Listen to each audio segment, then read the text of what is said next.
Hey guys, it's Craig. Just an update on my tank build. Had a few bits of acrylic arrive which I've used in my sump. I've also now got my weir sorted that you can see there. I went for a dark blue acrylic 6mm. I could have gone for a corner piece. I decided to go straight across. I'm not really going to lose much water. Obviously I'm going to use a little bit of tank space, but where the holes were drilled in my tank, it didn't leave me, it hadn't lost that much space with going straight across anyway. I'll just show you what I've got coming out of the top. So you can see here, there's my Durso. I haven't drilled my hole yet because I've not tested it. My emergency, overflow, and my return with the lock line double outlet. I can't wait to see this up and running, see how much flow I'm going to get out of it. I had to sort of improvise and how I've connected it. You can buy fittings that with a thread, but the cost, once I've costed it up and getting all the PVC parts to actually fit a lock line thread, it was going to be about £15. So what I ended up doing was, one of these sections here, if you look, they're slightly smaller of the two sides, I took one of them out, attached it to my Y, and it had a much snugger fit in the 90 degree. I just used some PVC weld then, which it was solid, and then I just finished it off nicely with a bit of silicone. So I've still got all the movement in these, you know, they'll twist all over, but that is watertight and solid. Again, as well as not drilling my hole in there, I've also not done my siphon hole in there neither to stop a full siphon.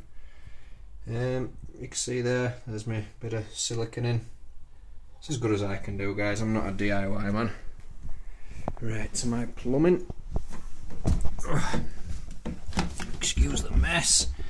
Right, so there's my 3 bulkheads coming down. The one that is on the left that goes to the first ball valve that you can see is the emergency overflow.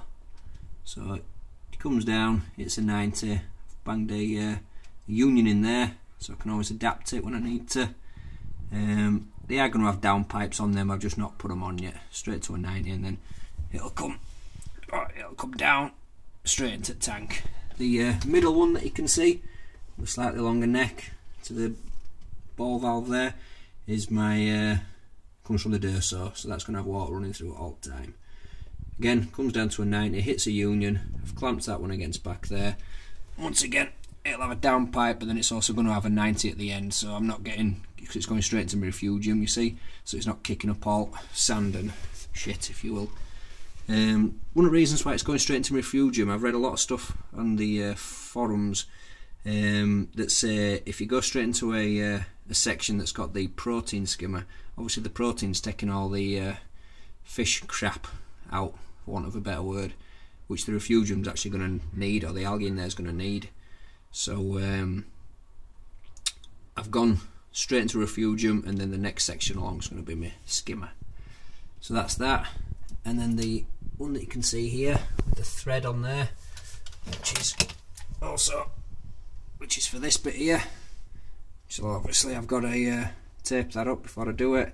That's going to my Eheim, then comes onto the threaded section, up to the union, little clamp there, up to my ball valve.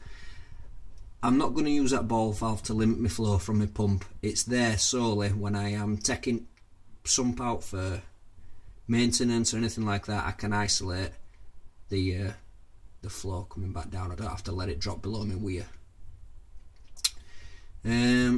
Union, ball valve, and then up to there. I've left this long neck on here because if I'm getting too much flow or anything like that, I've got a nice little T down there which I can take off if need be, move that ball valve and just put it back into the sump another way. But because I've got a decent pump, a decent Eheim pump, it does have a, let me just show you, it's got a nice little flow or pump speed thing there that I can twist.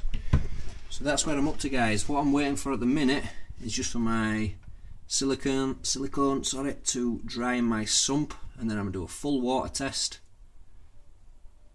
and and that should be it. I mean, I have tested these, I've filled these up with water so far, and I did have one small leak just at the top of that union ball valve there.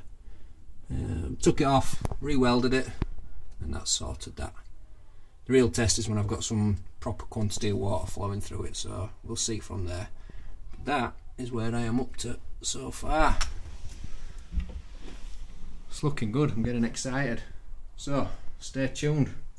Thank you for watching. Please subscribe, like me up. Any questions, any tips especially, greatly appreciated. But for now, that's it for Craigo. Thank you very much.